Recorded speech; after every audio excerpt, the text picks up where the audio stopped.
climate change o global warming, natural kind tendencies na kanang magka-interchange gali ang kanang moral definition nato or sa kanang pagsabot ba. So, ang kanilang global warming kay diba ang climate change kay border range na siya sa changes or sa kanang Earth's climate gali over time. So, ang global warming kay walang warning siya sa climate change. Dahil ang sa greenhouse gases, kay matapos na nato abaw kanang sa kanig, kung unsa na ang greenhouse gases, para makuha sa nato ba nga, ang greenhouse gases, kay lahi di ay, kung unsa yung kanang murag na kuwan, sa climate change, dahil ang climate change, unsa siya, o unsa ni global warming. So, ang ako itapo, kay about siya sa global warming, nagsunod na ang greenhouse gases. So, ang kaning global warming, kay isang pamilya na, ang factor niya siya sa climate change. So, what is global warming? So, global warming is a long-term heating of Earth's climate system observed since the pre-industrial period between 1850 and 1990s due to human activities, primarily fossil fuel burning, which increases heat trapping greenhouse gas levels in Earth's atmosphere.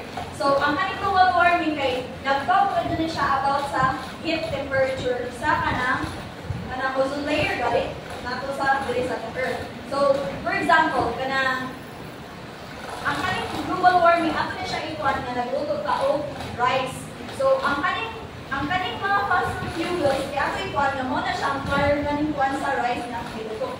So, habang mo nga, the more na dagdag kayo, the more na mas bubukal ang rice na ito giluto. So, mao ni siya ang global warming. The more na nga magsulog, the more na nga kanang mugamit og mga carbon dioxide, so, the more na siya mag-init yung pamayo nga mo na nakakos na nakakuan siya o climate change. So, ang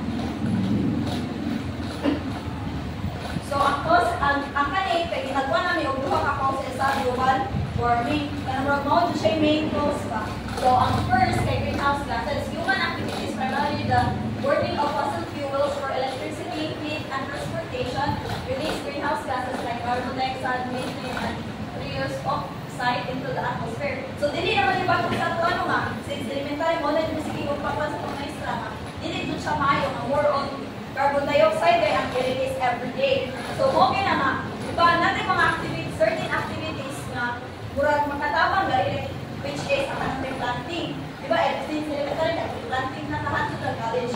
So, ang kanya siya, ang greenhouse gases, mo siya ang mga gases na napunto gali sa ibabaw sa kanang ozone layer. So, ang next na to kay ang kanang deforestation. Forests play a crucial role in absorbing carbon dioxide. Deforestation for agriculture, logging, and urbanization reduces Earth's ability to remove carbon dioxide from the atmosphere. So, ito ang tama, ang kaning mga trees sa atong palibot, kay mo din siya yung nakatabangan. Diba, ang na-cycle na.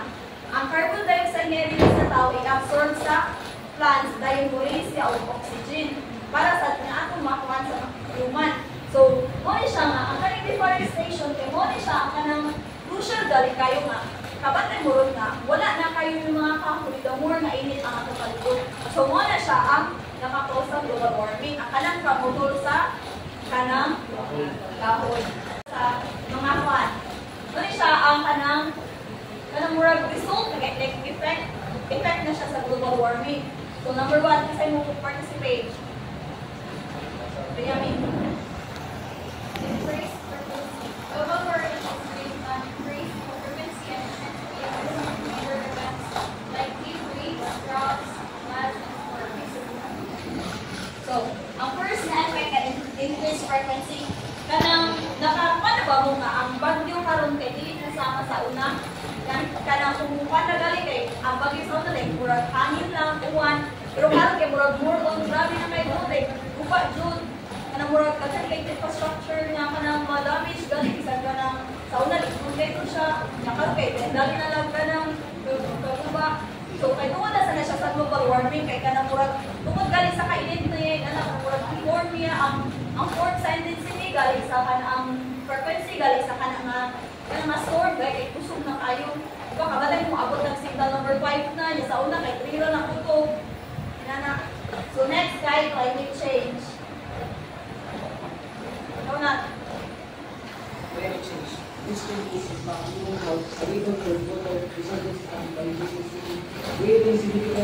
evidence for doing this worldwide.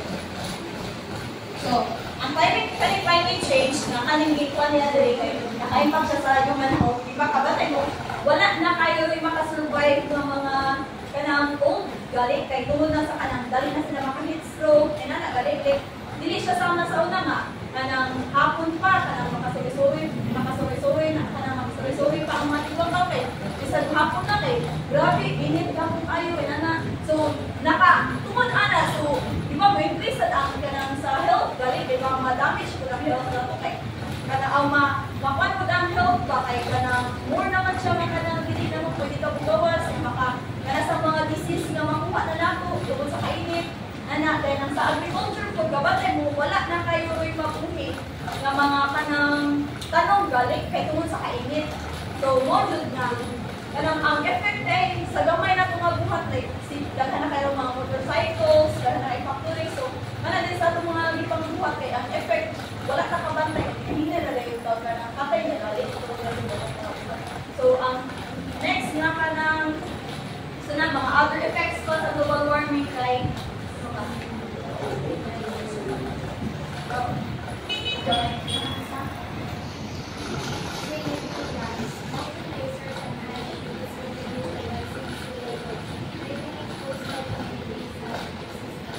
so ang kaning sea level rise nakakuan ko kanang balita nga katong di ba ang South Hemisphere like di ba Antarctica man ano ang sa ugo sa Earth so ang kana siya nga kanang part gali sa Earth kay hinahina siya ka melt like ang na-melt di ba na form siya water mo na nga bisag gamay ra na portion sa water sa Earth tibok Earth kay murag mas daghan gali siya kanang mas kanang lingkuan jud ang kanang sea level ba sa tubig kay kanang tungod ako sa na-melt na ice so kung saan man di ba ang na-melt ang ice tungod ra sa kainit so mo na siya ang kanang mga effect ron sa kanang kay baka batay mo nga ang dagat sa nalayo kayo mahimo nga mo ron nga mas nakatungbalay nga doon sa una sa dagat nanay dagat so next guys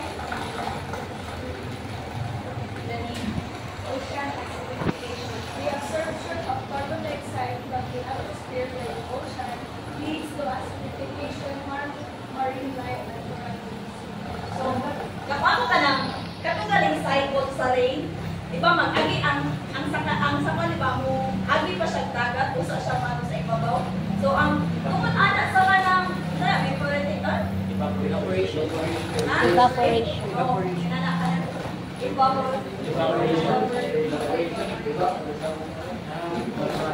basta ang kanang basta man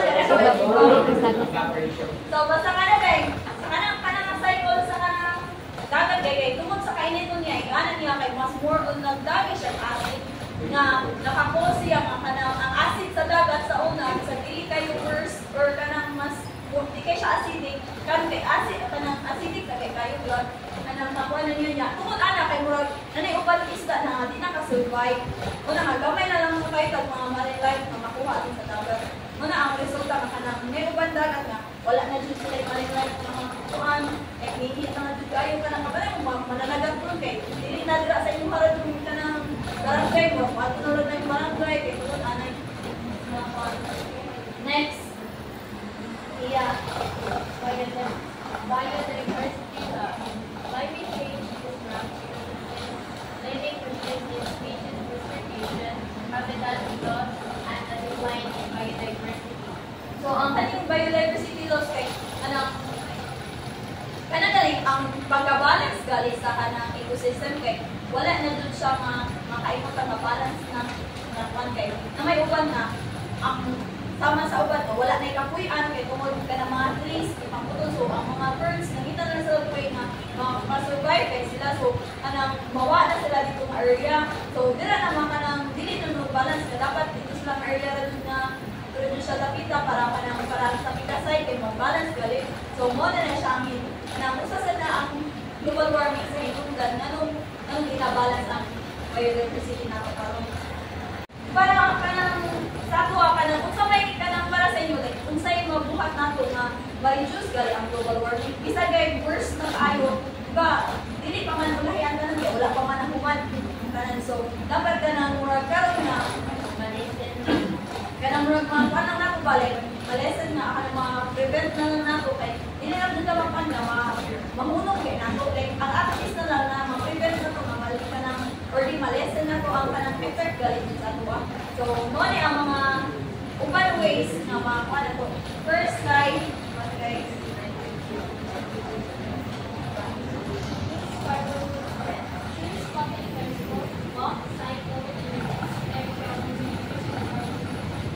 so, kaya reduce carbon footprint. Diba, nanay upan country karon na dili na sila mo allow nga kung magkuhan kay sakyanan or na-specific na mga area na mga country ba nga wala dyan sakyanan kaya tungkol kay bike kami paggamit o maglakaw. So, mo sa na ang nga hope na ma-apply dyan sa Pilipinas kaya wala na diri sa tuwa. So, kanang hope na ma-kuha na diri sa Pilipinas ba nga isang tuol, karon kaya nabaliman diri sa Pilipinas, isang tuol, nagbutor. Ato, ang sa uban nasod kay ang lagi sa layo, ilakaw nila or divide. Sa Pilipinas, wag naman. Nakuha pa nila, itapon mo sa bumayo. So next. Carla.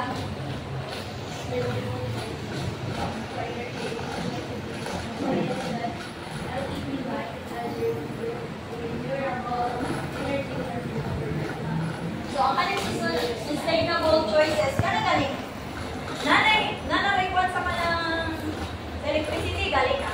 Every vacation ka na i-limit ang kanang pagkuhan o TV, pag kanang murag ikuha nila pa nga, nang murag i-practice galing, kay para more on, nakasave ka sa energy, nakakuha ka sa kang ikaw makapost more on, kanang makapainit galing sa kanang ozone layer, kay ang kanara ba makakuha nang, wala kayo ba na nga, init ba tayo kayo na siya, at sa ikaw ba sa ozone layer, so wala nakapost sa global warming, so ang karon kay ang matawag na ito ka na galing, iles na ito ang magamit sa mga electric fan, magamit mo tanay ka na kung hangin sa gawas na may pawag na ito, gawas na pa, ipahangin ka sa gawas.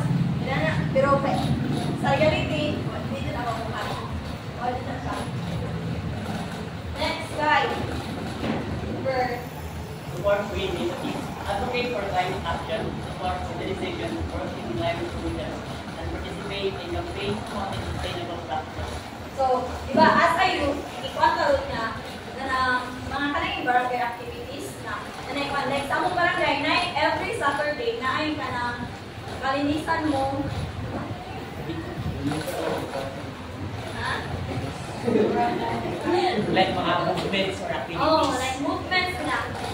Ang youth, kanang, kuan sila, like, obligado galit nga mo manglimpyo, bisan mismo silang kanang lugaran. Like coastal cleanup.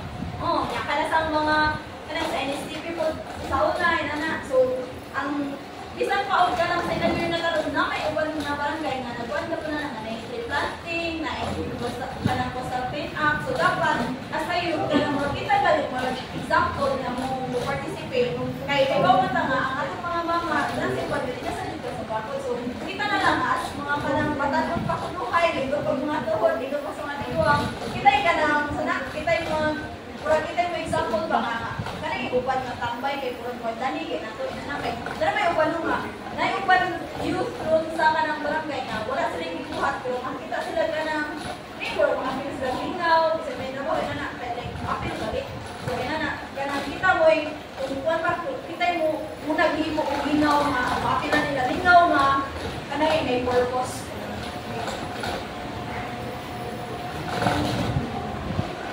So, global warming is a real and urgent threat. Taking individual actions and advocating for collective change. The future is not predetermined by working together we can build a sustainable future for generations to come. So, diba, para maumili pa rin ako maduglan na. Dili na ako kahibawaan ng future, pero kita mo ay kita mo ay maka-build o ka ng sustainable future galing sa sumusunod. So, ano siya guys?